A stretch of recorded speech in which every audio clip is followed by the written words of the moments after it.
All right, I promised you a local legend. It's Mark Salmon. Mark, thanks for coming in.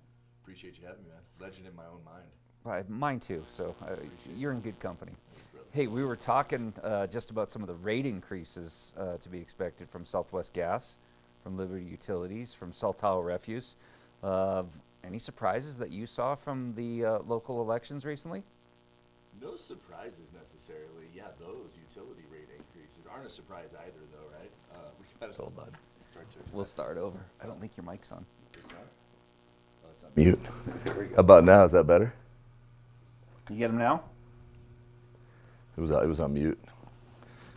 Is it good in my crotch? I have like a wire. Hold on. All right, you ready?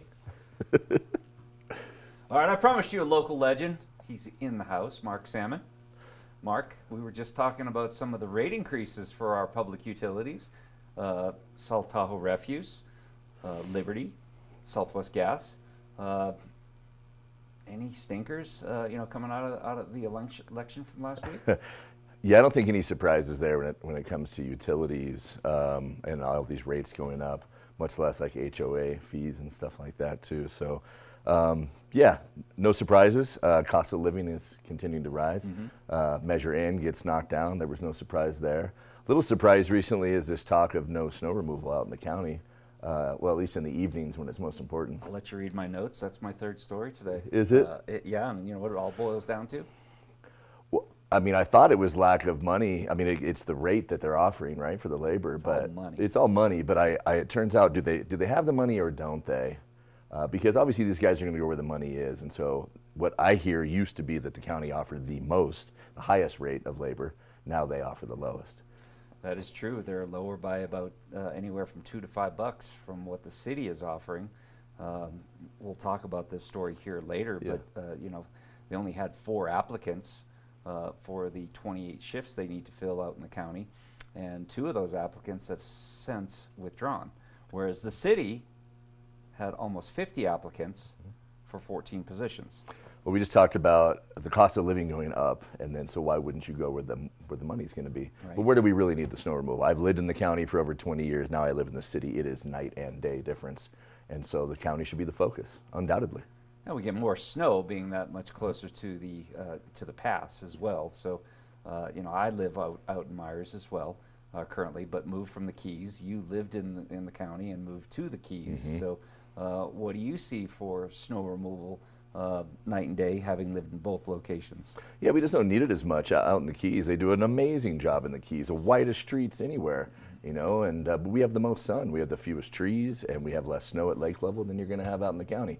Living off North Upper Truckee for over 20 years, it's double, sometimes triple, depends on the storms and so forth. But yeah, especially at nighttime, you think about the health and safety issues Right. with fire and paramedics and first responders and then the kids too and bus stops and everything. It's a no-brainer. This has got to be avoided. Well, here's the part that stings a little bit. I want to get your opinion on it, right? So the transient occupancy tax that is collected, right, for all of the visitors that come here into the basin. Yep. It was passed that almost 5% of that transient occupancy tax collected in the county goes towards snow removal, but it can't be applied towards salaries. Why do you think that is? Yeah, it's interesting. I don't know why that would be. I understand that too, though, from what I hear, is that this could be voted on, that maybe not the money released from there, but other sources. But you've got 4 out of 5 county supervisors that don't live in the basin. And oftentimes, I think their votes are a little bit skewed that way. And the TOT thing does bring up, tourists in general and where we generate that TOT and, things that we could make changes there to generate more of it in order to fund things like this. You can't have your cake and eat it too when it comes to either taxation or services. Right. You've got to find middle ground in all this stuff. And if we can put it on the tourists, that would be ideal. Yeah, a lot of people say, hey, I don't want any more people coming here into town, but I do want my services. That's it. So the tourists are predominantly paying for a lot of those services.